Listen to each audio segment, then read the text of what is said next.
I'm Matthew Drutt, and this is Eye on Art. It's the new season in Chelsea, and we're off to a strong start with a series of exhibitions that show us some familiar faces, but some new directions in the work that may not be familiar. So come along as we take a look at some of the projects that I think you shouldn't miss. We're starting with Nathan Carter's exhibition at Casey Kaplan Gallery. Carter's largely known for sculptural work and relief work. In his current exhibition, he's departed from his signature style of sculptural tableaux that are kind of spindly in nature and created a series of painted tableaus, which is a kind of logical extension of the sculptural work.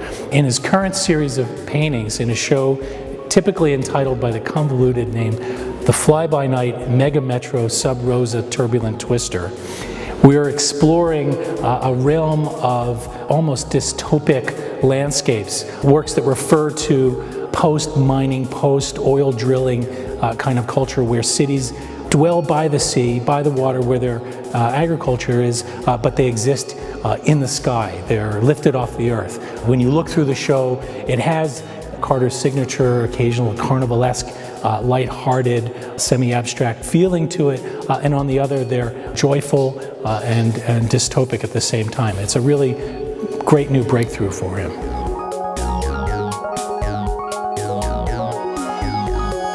At Petzel Gallery, there's a new exhibition of work by Charlene Von Heyl, a painter who divides her time now between Marfa, Texas and New York.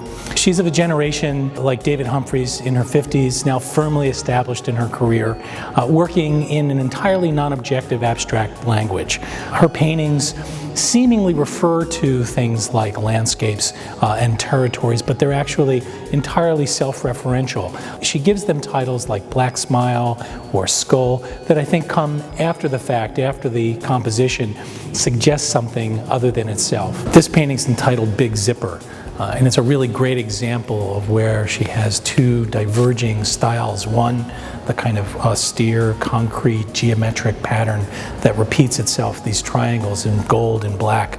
And then coming in from the left, these bold, biomorphic, tattered, or as in her lexicon, zipped forms. It suggests a kind of confrontation between geometric abstraction and biomorphic abstraction. It's a very strong show of her work, and I really recommend you come see it.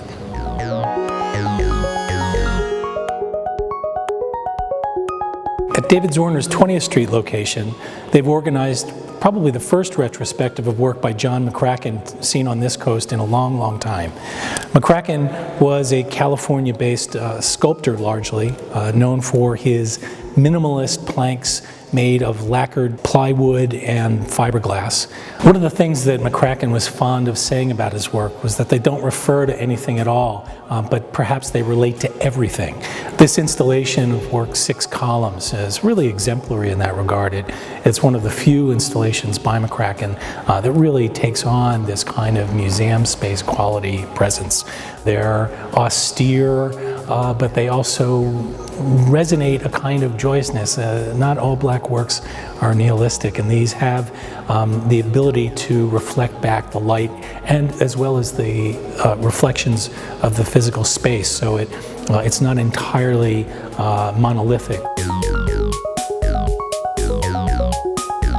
The exhibition continues under the second floor galleries, where it continues to reveal a side of McCracken's work that you may not be familiar with. In this room, there's a series of mandorla paintings that McCracken did in the early 1970s. You might not recognize them on their own as works by McCracken, but then in the context of the exhibition, especially with this plank behind me on the far wall, which has an uncharacteristically multicolored, almost psychedelic look to it, it starts to tell us a lot about the way McCracken's thinking evolved outside of these more austere monochromatic plank works. One of the things that helps make this exhibition so strong is that there are works from both private collections, public collections, and the estate.